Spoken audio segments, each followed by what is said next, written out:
Selamat pagi Ibu dan Bapak serta anak-anak yang dikasihi Tuhan Yesus Kristus. Pagi ini Senin 7 Desember 2020 kita berjumpa kembali dalam Sapaan Tuhan tiap pagi.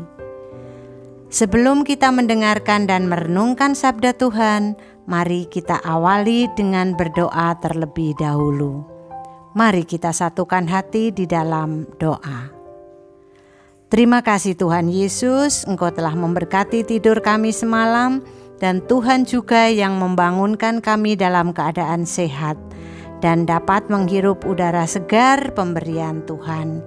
Sebelum kami menjalani aktivitas kami hari ini, kami hendak mendengarkan dan merenungkan sabda-Mu sebagai dasar kami melakukan aktivitas kami pada hari ini. Bersabdalah Tuhan, kami yang rindu sabda-Mu siap untuk mendengarkannya. Amin. Sabda Tuhan yang akan kita renungkan bersama pagi hari ini terambil dari Matius 9 ayat yang ke-36 sampai 38 dan akan dibacakan oleh Ananda Ardelia, Jemaat Praremaja GKJ Condong Catur. Ayo Ardelia, dipersilahkan. Bacaan firman Tuhan pagi ini terambil dari kitab Matius 9 ayat 36 sampai 38 yang demikian. Melihat orang banyak itu, tergeraklah hati Yesus oleh belas kasihan kepada mereka, karena mereka lelah dan terlantar seperti domba yang tidak bergembala. Maka katanya kepada murid-muridnya, "Tuaian memang banyak, tetapi pekerja sedikit. Karena itulah, mintalah kepada Tuhan yang mempunyai tuaian, supaya Ia mengirimkan pekerja-pekerja untuk tuaian itu." Demikianlah firman Tuhan. Ibu dan Bapak yang dikasihi Tuhan Yesus Kristus, tema renungan kita pada pagi hari ini adalah berbelas kasih. Jika kita memperhatikan pelayanan Tuhan Yesus sebagaimana yang dicatat di dalam Injil, kita akan menemukan beberapa tindakan serta mujizat yang dilakukan oleh Tuhan Yesus diawali dari rasa belas kasihan. Misalnya, mujizat 5 roti dan 2 ikan untuk dimakan 5.000 orang lebih.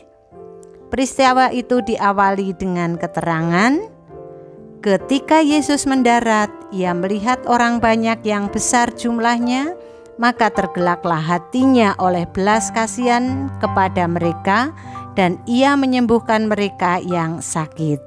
Itu tertulis di dalam Matius 14 ayat yang ke-14.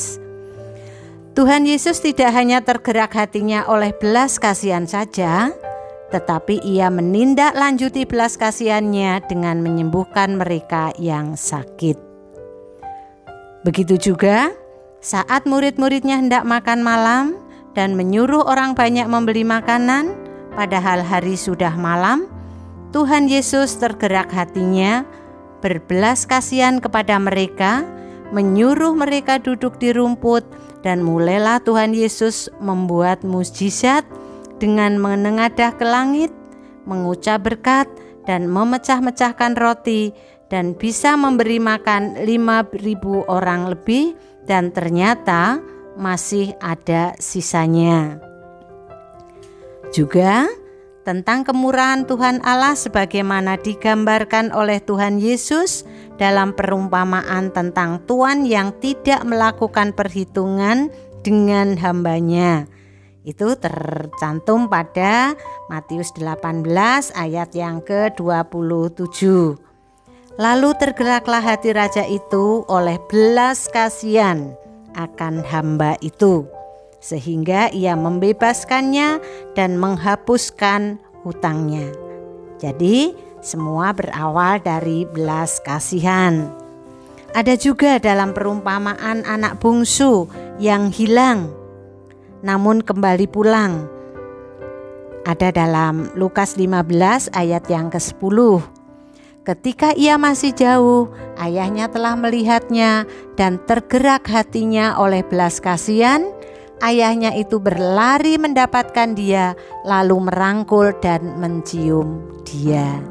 Nah, Dari keempat contoh rasa belas kasihan tersebut, Tuhan Yesus membuat mujizat-mujizat, dan seorang raja serta seorang ayah yang telah lama kehilangan anaknya tidak hanya terpaku pada rasa belas kasihan saja, tetapi baik Tuhan Yesus maupun mereka melakukan tindakan yang positif.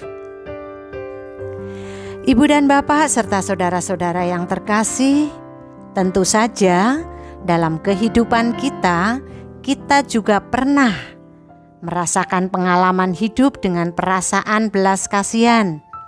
Tidak hanya pernah, bahkan mungkin sering merasakan belas kasihan terhadap sesuatu atau seseorang. Pernahkah kita berbelas kasihan melihat tukang becak kurus dan sudah berusia lanjut yang mengayuh becak di panas terik matahari atau di hujan yang lebat dengan penumpang yang badannya gemuk? Pernahkah kita berbelas kasihan kepada pemimpin negara atau para pelayan gereja yang sudah berkarya namun hanya menerima kritikan, bahkan cacian dari masyarakat atau warga gereja karena yang mereka kerjakan atau pelayanannya tidak sesuai dengan kehendak mereka? Pernahkah kita berbelas kasihan kepada saudara kita yang sakit parah dan sudah lama belum sembuh sampai keluarganya merawat secara khusus? Nah, jika kita pernah merasakan semua itu, apa yang harus kita lakukan? Atau apa yang pernah kita lakukan? Ibu dan Bapak, ketika kita masih memiliki rasa belas kasihan, sesungguhnya Tuhan Allah menghendaki supaya kita mau mewujud nyatakan belas kasihan itu kepada sesama. Oleh karena itu, mari kita menajamkan rasa dan peka supaya belas kasihan tersebut menggerakkan kita untuk melakukan kehendak Bapa. Amin. Mari kita berdoa.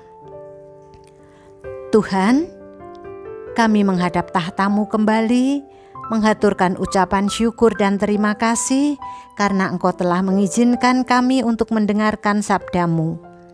Kiranya apa yang telah kami dengar, kami renungkan, dapat kami simpan dalam hati, terlebih Tuhan, dapat kami lakukan di dalam kehidupan kami sehari-hari. Dalam nama Tuhan Yesus kami berdoa. Amin.